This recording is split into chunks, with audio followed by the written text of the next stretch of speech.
So today is my 40th birthday, and I decided to make a video on what I'm feeling and the things I did right and the things I wish I did sooner. So the reason I'm making this video is so my kids can watch this, my grandkids can watch this, I can watch this when I'm older, but also because about 85% of my viewers on YouTube right now are actually men. And I think it'll be helpful for them to actually see what I felt I did right and what I felt I could have done sooner or actually even better. The things I did right in my first 40 years. The first thing I want to say is that I focused on my fitness, right? So that became a life staple of what I did. I've been working out consistently for about, say, 27 years. I think that'd be about right? So I always tried to work out. I always tried to keep myself in shape. Now, when I got into PT school, it kind of took a backseat to the studies and everything I had to do, but I still managed to work out. Now that I'm more established, I actually can work out even harder because I have more time to do it. So having fitness as a staple of my life was definitely one of the best things that I did and gave me a great foundation for where I am now, to the point that when people ask how old I am, I say 40, they go, "You don't look 40. Why? Because I'm in shape. Right? We often think of people who are 40 who are out of shape, who are just not taking care of themselves. But when you're in shape, you look and feel better. The second thing I did from an early age was focused on my self-growth. Now, that could be just learning new things, but also learning things that interest me, right? So metaphysical stuff, why I believe we're here. It could be related to my career as far as jujitsu. It could have been fitness related. It could even be business. But when you invest in your self-growth, that's where you really get the dividends, right? So listen, the more money you spend on your self-growth, the more productive, the more successful you're going to be, because the more knowledge you have, and for me, honestly, the more knowledge you keep hearing over and over again, you start to apply it. So if you're investing in, now listen, YouTube is a great source nowadays. I didn't have that when I was younger, but you're investing in programs, you're investing in books, right? Books are still a great source of inspiration. One of the best pieces of advice that I got from one of my martial arts instructors who I looked up to, I was like, hey, so like, how are you like so smart? And he goes, Mark, and he was kind of playing with me a little bit. He's like, they hide the information in these things called books. And I was like, makes sense, right? So it really allowed me to understand that having knowledge is actually what makes you successful. It's why back in the day, a lot of people would have a big library behind them, right? It's not just for decoration. Like, even if you read half of those books in there and half of those books, right, not the full book, you'd still have a lot more information than other people. And when we talk about being successful, the more information that you have, the more successful you have to be, right? As long as you take action. So really invest in that, making sure you grow. One of the quotes I love by Maya Angelou is that you have your mind, your body, and your spirit. And I believe that you have to invest in all three of those areas, because then they converge, come together, and then make you a really better version of you. I also think that learning is a continuous thing. I think that's what makes it exciting. I know for me, if I stop learning, I get bored, all right? So I got to keep learning, I got to keep improving, but really investing in your self-growth, paying for programs to make you better, right? I spend a lot of money weekly now just on having a coach to help me with my business. I have, different books I'm reading or audio books that I'm listening to. So it's really about that self-growth. That's a huge thing I did in my first 40 years. I think the other big thing was I took the risk of having a comfy paycheck, having, health benefits, having vacation days, and went from being a full-time physical therapist to running my business full-time. Now, with that being said, I've been teaching since I've been 16, right? So I already had made a lot of errors that you would make when I think I was about 34 or around there when I went full-time. So I already had, let's just say, 20 years of teaching martial arts. So I had a good base, but I didn't know how to run it as a business. But I bet on myself, I took the risk, and I switched over. And now for those of you who are younger, when you switch over to a business, nothing is guaranteed. Also, the learning curve is huge, right? But I remember, I was like, you know what? I'm not the happiest I can be being a full-time PT and running my studio part-time. And I had the conversation with myself. I was like, I was a really good PT, but I'm never going to be PT of the year. So let me do the business, because I could be the business of the year. I could be, helping so many more people by going this avenue than by doing it just with PT. So really believing in myself. And I was so ready for that on a visceral level that I was prepared to eat ramen noodles forever in order to follow my passion and open my business. So I think that was a huge thing for me. But again, I didn't go in blind. I made sure that I'd already been teaching since I was 16. I was driving home on the weekends from URI. You'd party and I'd still come home to teach. I only missed one day. But I would do that, right? Because I was committed, I was disciplined. I always tried in my younger years to stay true to who I was. Now, I will say this, turning 40 for me in my head, I didn't realize that I would feel I feel more like an adult now, right? I don't know if that makes sense. I still value being childlike in certain situations and not immature, just like having fun and doing that. But I think I always felt when I was younger that 40 is when I would skyrocket, when I would be the most successful, the most comfortable in my skin. And I feel like that's where I am right now, on the precipice of taking off, doing all these great things. But I also didn't anticipate that my mindset would shift to the fact where, I'm 40 years in. If I'm going to live to, let's say, $120, I'm a third through my life. So I feel like the first 40 years was the foundation for everything I'm going to do forward, right? And I believe, I'm just going to speak to men because it's 85% of my audience. For men, we have to go through these struggles. We have to make something of ourselves to be relevant. So if I was sitting here right now and I didn't do anything with my life at 40, life would suck, right? For most of my life, I was teaching or I was working 7 days a week. Now, it doesn't mean 8 hours, but I was still doing something. I was still putting in the work, right? And at 40, if I didn't put in the work now, I wouldn't be where I am. I would not be as confident and I would not be as successful. So men, I feel like, have to really make something of themselves to be relevant, to live the life you want to live. And if you're like me and you're more traditional, to provide for your family, right? So I'm really thankful that I put the work in then. And I feel like the first 40 years for me is really that foundation to springboard into the next 80, 85 years. But during that time, I feel like I was true to who I was as much as I knew who I was, if that makes sense, right? Because I feel like, listen, here's the thing. If you're a younger male watching this, you might think that people in their 30s, their 40s, their 50s have their lives together, and they don't. You still have problems. You still have challenges.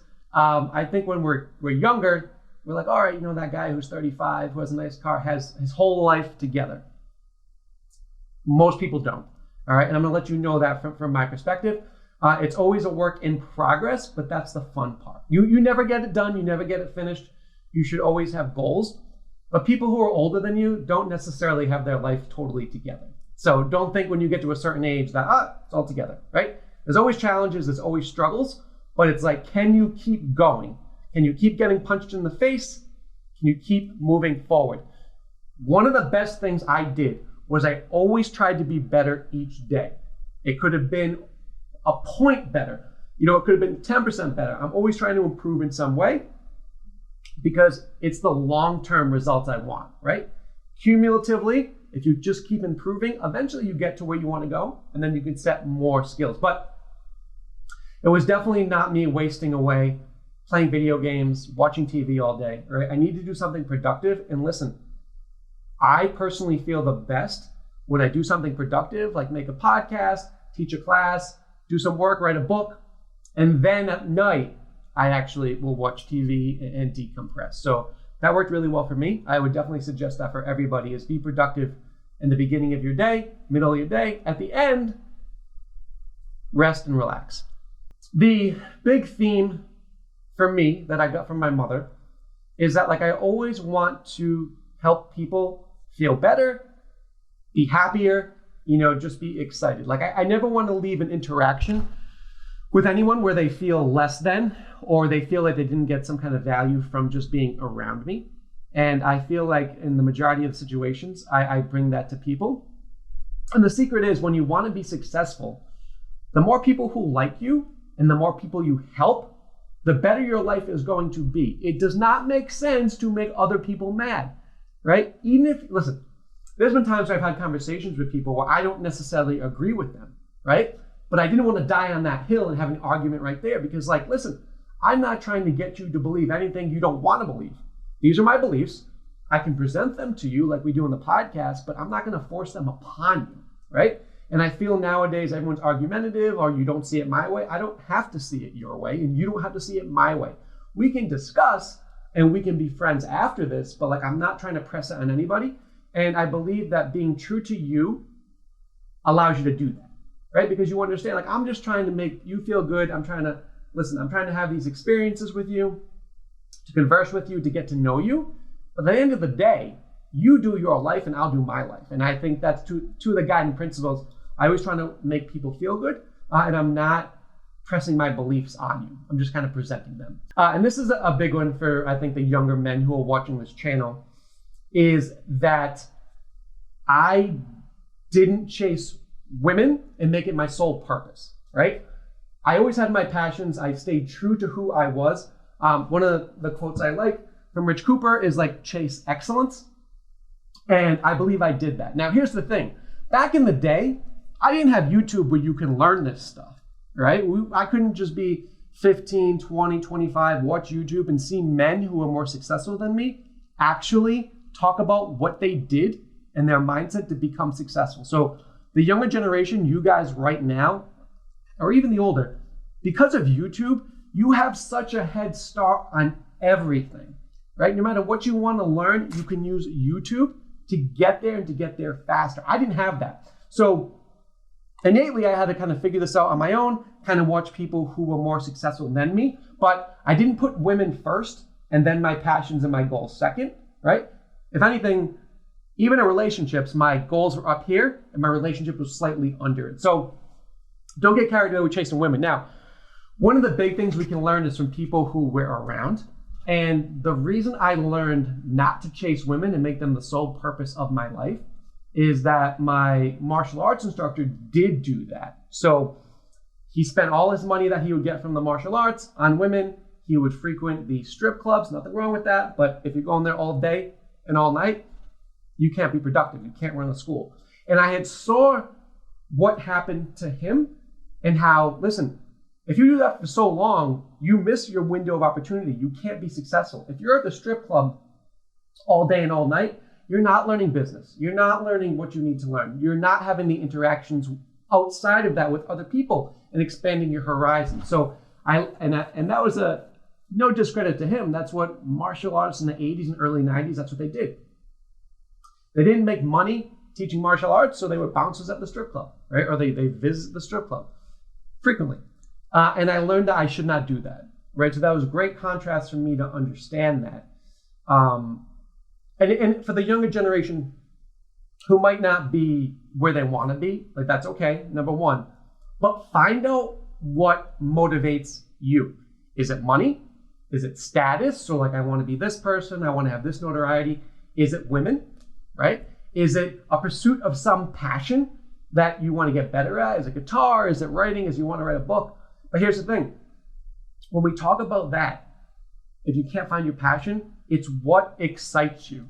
So as you think about things, like I think about, A doesn't really excite me. I think about B, I'm kind of excited. But when I think about C is what gets me going. I'm excited. I'm ready to go. That's motivation. That is following your passion. That's the avenue you need to go, right? So find something that motivates you. Hold off on the video games. If you have to, hold off on the women. Follow your passion and keep getting better a little bit each day. All right? And we're going, now here's the other thing too.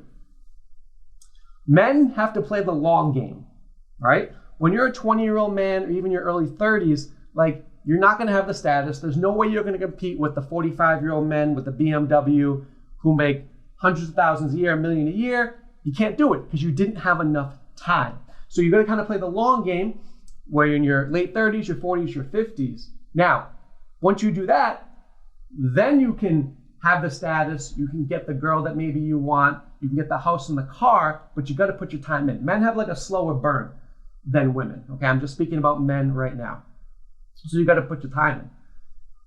Before YouTube, when the average millionaire made this first million was around 49, like late 40s. I should say late 40s. All right. Why? Because you had to accumulate the knowledge to get to where you want to go. Right? You had to put in your time at work. You had to make this business. You had to do all this stuff. So millionaires back in the day, like 49, I don't know if it's 49, but late 40s was the average of when you made your first million.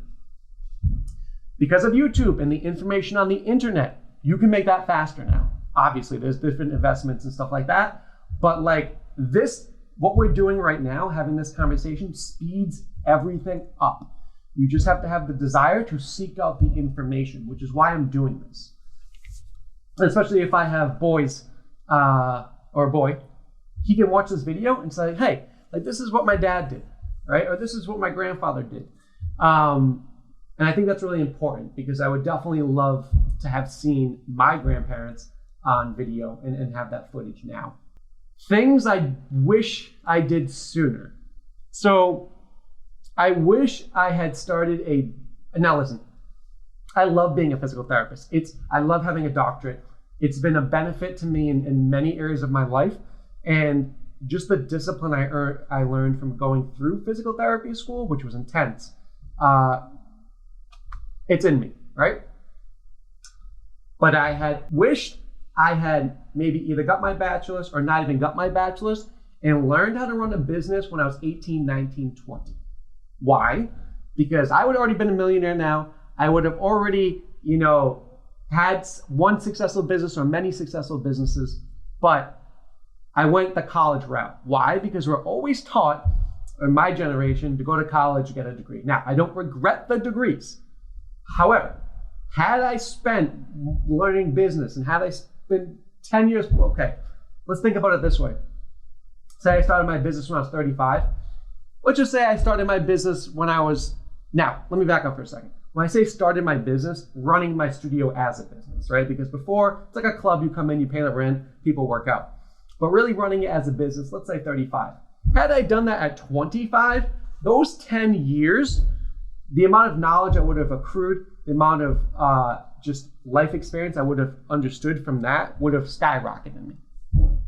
But this is the caveat. When I was 25, they didn't have YouTube. I had books, but like I couldn't, first of all, which books do I look at, right? But I didn't have YouTube to be like, oh, just watch this guy who's an entrepreneur, who tells you how to sell, who talks about marketing, like what's marketing? I remember the first time I saw sales copy. I was like, what does sales copy mean? Well, sales copy are the words you use in your marketing to persuade people to buy from you, right? I also learned that sales isn't bad because if you can't persuade somebody to make a decision, especially in something that can save your life like fitness, then you don't help them. So sales is not a bad word. It's helping people make a decision, right? I wish I had learned all that stuff sooner. So I'm making up for it now by working harder, by making sure that I get those skills. But I wish I started the business sooner. And that goes into learning sales sooner and learning that selling is not crummy, right? Selling is helping people. Again, because I have my personal values, if my product doesn't solve your problem, I'm not going to sell it to you. I already know that, right? It's people over profits, but like at the same token, if I had a problem and your product could solve it and I was indecisive, I would hope that you would help me make the decision to choose your product so I can solve my problem. Because if I don't have a problem, then there's nothing to solve and I can grow, right? So sales is not a bad word, but it does, at least in my generation, have the connotation of being bad. It's not. And if you're watching this right now and you don't know what profession to go into sales. Have integrity, sell something that you love and believe in, and just don't be afraid to get rejected, right? I think men get rejected a lot, right? Listen, we're the ones asking out women, right? For the most part, or whoever you're going to ask out. So you have to get used to being rejected. And in business, You get rejected and fired every day. When a client leaves me, they fire me, right? So you have to get used to that. You have to kind of build up the skin, but just understand that every day you're just trying to be the best version of you. And, we talk about this in my business and my life. Look, you're a train. There'll be people who get on the train. There'll be people who get off the train. We'll enjoy the people when they're on it, but if they get on it, they get on it for a reason. And if they get off it, they get off it for a reason, right? But the train keeps moving forward. That's my philosophy, and I love that. So I want to share with you the best financial advice I had ever heard. And this comes from Grant Cardone. And he said, stay broke. And let me give you a story, and then I'll tell you what this means. So when I was first out of PT school, I worked a lot in PT, and then I came to the studio at night. And I think within the first couple of years, I had like $50,000 in the bank at 27 years old. And I remember I was going to work, and I was like, I don't know why I'm going to work right now. I have tons of money in the bank, right? I had no motivation. I had like little motivation to work. I still went, but it wasn't there because I was too comfortable. Anyway, Grant Cardone's advice is stay broke. So what does that mean? It means that you work hard, you make the money, and then you invest it. Now, he would say the main vehicle is real estate, which I agree. You could also do stocks, bonds, whatever, but you're investing that money, right? Because if you just put the money in the bank's going to use your money to invest it, and you're not going to make any interest on it. My parents, they were in the generation where if you did put your money in the bank, you made interest. You don't anymore. So like having your money in the bank and not working for you is not a good strategy. You want your money to be able to create new money just by being in different things. Now, that has to be researched, but the point is you stay broke. Why? Let's say I make 10,000, boom, and I invest 8 or 9. I only have 1,000 in my bank, and all that money is dispersed out. Well, what does that mean? I'm now motivated to make more money to put in my account because I don't have it as liquid as I want it to be. Now, it could be in stocks and whatever, but for the point I'm making, you stay broke. So you stay hungry. It's like that scene in Rocky 4, where he is a millionaire, he's on top of the world, he has the mansion, the wife, the kid, all the new toys, and he's lost his motivation. He's lost the eye of the tiger, right? Because you have too many things. What does he have to do? He has to, start training on his own, right? Because he was going to Russia. But going back to like the nitty gritty, and the same thing, it could be in Rocky 3, where he goes to where Apollo Creed trained. And it's people who are hungry, people who want to do it. Because it's easy to be hungry on the way up, but if you get complacent, someone else will take your spot. Back to my story. So if you always have this motivation, right, to make money, and you keep investing it, eventually, let's talk about what happens.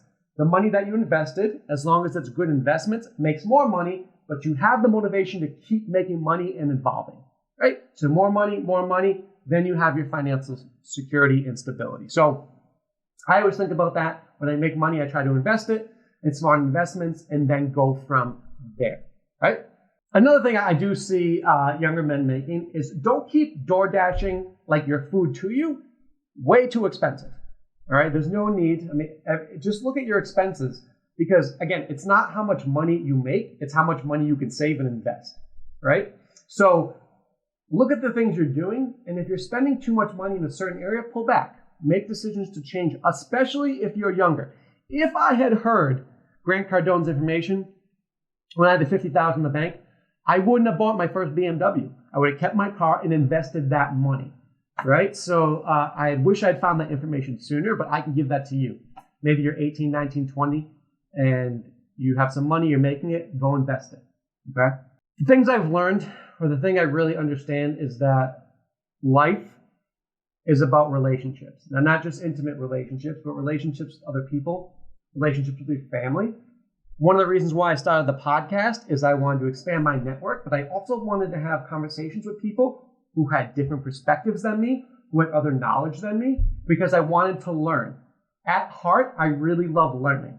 So having the podcast and being able to talk is huge. One of the benefits I really see, and I love this about life, is that when you have a conversation with somebody and it's just the two of you, you bond immensely, especially if it's a really good conversation. And you have this moment in time where it's just the two of you talking. And nobody else on earth will ever have that moment except you two. And I just feel like that's so powerful. It's one of the things I love about doing this podcast. It's one of the things I love about meeting new people is that like that was the time with just out of the billions of people on earth, the universe, it was just us two together. And I really love that about what I do and interacting with others. It feels good. What is more important for me now at 40 than when I was younger? I would say the biggest thing is friends and family. Now, I've always appreciated my friends and family. But as you get older, your perspective changes, right? Like I think when you're younger, you take for granted your friends and family will always be there. And nowadays, I just look at it like a different lens, which is the purpose of getting older. You know, I was at dinner last night with my parents and my aunt and uncle. And, you know, just having my parents with me at 40 and my aunt and uncle, I mean, I grew up with a mother who was sick. So that shaped me in a lot of great ways. If you watch the podcast coming out this week, which is the Witchy, Wonderful, and Weird, I talk about how I believe you choose your parents when you're in spirit form. And so my mom was sick when I was a baby. Actually, the doctors suggested that she abort me because there's a possibility she would die if she had me. And obviously she had me, but she was paralyzed from the waist down. She couldn't walk after she had me. Now, obviously I was young, I didn't know this, but my parents had told me. And from my perspective, when you're a child of a parent who is sick, when you can understand, you always wonder, like, will they be around? You're nervous. You're definitely nervous. Like, I remember thinking, like, will my mother be around when I'm like 18? Will she be around when I'm 30? And to have her at my 40th birthday was huge for me, you know, and just having that perspective of like, listen, this is the woman who could have died to have me, I mean, people say this all the time, but my parents, especially my mom, is amazing. And to have her there at 40 when I thought she wouldn't be there when I was 20 is such a huge gift to me. So it's really perspective on family and enjoying it with them, because like if you can't share your success with people that you love, what's the purpose of it, you know? And my friends, so most of my friends are from when I was a small child, and I've stayed friends with them ever since. We talk every week. And, you know, it was funny for me when, you know, people ask me about my friends. I was like, oh, we've been friends since elementary school, middle school, high school. They're like, really? And I'm like, yeah. Like, I just thought that was normal. That's just kind of the vortex I was raised in, the vibration of like that. I just thought friends were there forever. And I found out how rare that is talking to other people. So I really appreciate them as well. It's very fond memories. And then it's interesting. I'm grateful for my team of instructors and how they're on this journey with me. And they give a lot. You know, they give a lot to me. They give a lot to the business. It's fun interacting with them. It's fun to create new things. And the clients, you know, you meet new people all the time, and just seeing the best versions of themselves. I'm just really grateful for that. The one thing I'm super grateful for as far as a characteristic is the discipline. So the discipline I learned from the martial arts has helped me immensely. You know, people do the martial arts because you want on self-defense. Like, I get that. But the discipline and the integrity, like those are two things that can't be taught in other sports. I mean, unless you're top tier baseball or football athlete, you don't learn the discipline I think that the martial arts gives you. So I think that was a huge leg up for me. And to also have those male, for me, role models who are older than me, who I could emulate, right? So I love the discipline that the martial arts gave me. What I hope for my older self is that I hope that I continue to evolve as a person, that I'm smart enough to follow my passion and what excites me. So one of the things that excites me the most now of everything I'm doing is the podcast. Meeting new people, having new relationships, and sharing ideas. So if that ever stops being exciting for me, I'll stop doing it.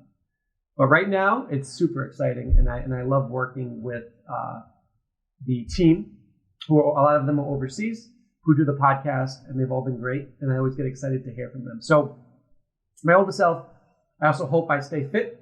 I even get more fit than I am now. But I hope I just continue to make an impact in a way that also soothes my soul and uplifts me, right? Because I believe that when we're uplifting others, it uplifts you, but I want to be passionate about that. And I do believe all of those things will come to fruition for me when I am 50.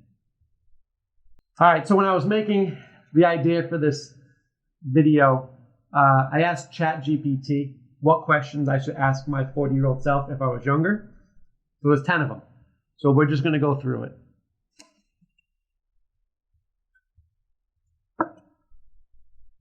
So the first is, what accomplishments are you most proud of since you were my age? Well, I think one of the biggest things I'm proud of is obviously my doctorate in physical therapy. That was a lot of hard work, a lot of discipline that went into that. I'm also very proud of being a black belt, being a martial arts black belt, and having the traits of being a black belt, right? Because like the integrity of the character, wanting to help people, I think that's huge. Another thing which I think is super fun, you may know I've written different books, but writing my first children's book, because that was like 10 years in the making, and then having that idea for 10 years and then doing it, super cool. And I love the pictures. I love the pug character. I'm currently working on the second one. We're about halfway done. And I think those are the 3 accomplishments for me that I'm the most proud of. What goals did you set for yourself at my age, and have you achieved them? Yeah, like so running the business was definitely one of them. Staying fit was another. What else did I want to do when I was younger? Writing books. Yeah, I remember wanting to write my first book and be, I've always liked to be a little bit different than the norm. So, yeah, I think I've accomplished pretty much everything that I've wanted to. Not everything, but. So what advice would you give me to make most of the years between now and when you turn 40? So this question is for people who are younger and 20, 30, going to become 40. Follow your passion, stay true to who you are, and keep evolving, right? We talked about, be 0.5%, 1% better each day, but every day be better, right? I think that is great advice, that you'll stay on your path, and when your passions change, as long as you're following your excitement, you'll be able to just go that direction. What are some of the most significant changes that have happened in your life since you were my age? Well, the world's definitely changed, right? It's more technology based right now. Things are instant. Attention spans have dropped. And I think that learning to appreciate the human connection more so than anything in relationships, in business, in life will give you such an edge, and it'll make you happier. I think because we look on social media, it looks like everybody has a yacht, everybody has a six-pack, everyone's got a Bugatti and $30 million. Well, that's not true, but that's all we see. So if you get off social media more and interact with people on a human level, I feel like you'll grow a lot more. I feel like people will also respect you and like you more, right? Because it's not just technology. It's wanting to meet up. It's wanting to have the conversations. Yeah, we like our social media, but at the core, we're still human. So we still want to interact with other humans. What do you wish you had done differently when you were my age? Again, I wish I had started my business earlier and learned about business and sales earlier in my career. Because I would have been, now listen, the path I'm on right now is awesome. I would have liked the other path too, right? But maybe this path is where I'm supposed to be. Maybe everything was how it's supposed to unfold, which I do believe, but I do kind of wish I learned sales and marketing a little bit sooner. But now you have the advantage with YouTube.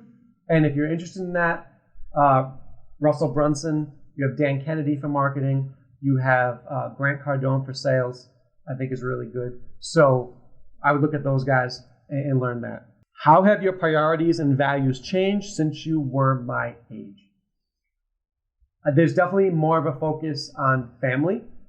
There's more of a focus on friendship. There's more of a focus on experiences. right? Like before, when I was younger, in my 20s, I was hustling, I was trying to date new girls. I was trying to make more money.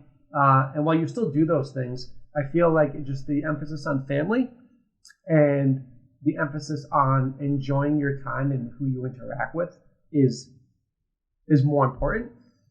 I also feel like, now that I'm 40, listen, I don't want to worry about things I worried about when I was 20 or 30. Even though that's like a day ago, I just feel like, I did the foundational work for my first 40 years.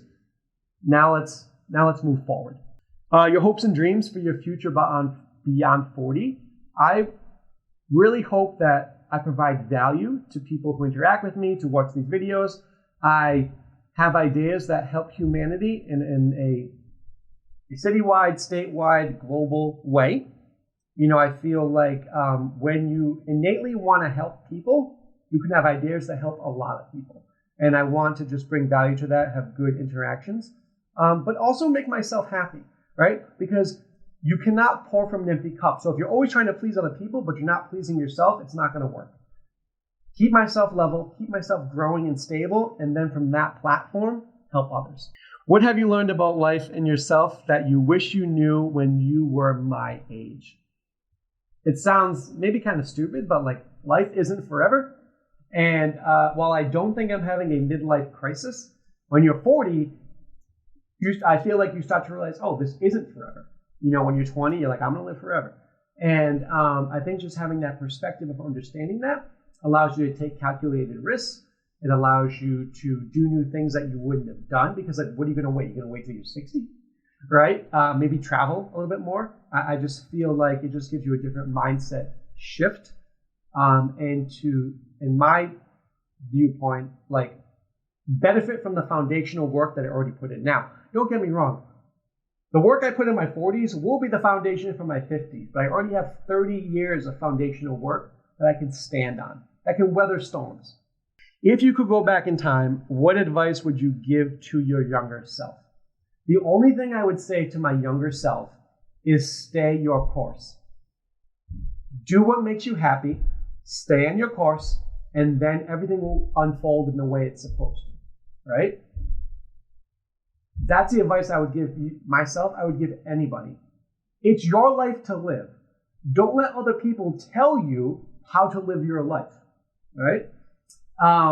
Stay on your path, stay happy, but stay hungry for more. I would definitely say that. I would definitely say, for me, listen to your metaphysical stuff, your Abraham Hicks, your Bashar. Watch the movie The Secret. I think the law of attraction is definitely in play, whether you know it or not. And at the end of the day, man, we don't get out of this alive, right? So just try to bring good to the world so that people remember you, that you help people. And maybe the effect that you have on someone changes their life so much that they then accomplish something even bigger than you, right?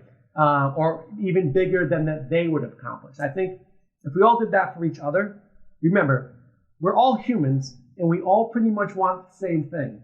So the fact that we fight each other doesn't really make sense, because if we could all live in harmony, we'd all have money, we'd have health, we'd have happiness, we'd have joyous occasions. Like, that seems a lot better than arguing with somebody for things that don't even matter, or bombing people. Like, how does that make sense? Even if you're on the other side of the world, you're a different nationality, you're a different gender, you're transgender. Who cares? We all want the same thing. We all want to be loved, we want to be liked, we want to be productive. And I think if we just understand that about each other, then the world will be a better place. And it almost would be like, I would say, heaven on earth. So for those of you watching, if you're my kids, my grandkids, if you're Mark at 50, or you're one of the male viewers of the channel, even the female viewers, have fun, stay on your path, and do what makes you happy. Because it's your life to live, and it's no one else's. So thank you for joining me on my 40th birthday and having this conversation with me, and I will see you soon. Hello, my name is Dr. Marc Bochner. Don't forget to check out my new book, Pug Learns to Believe.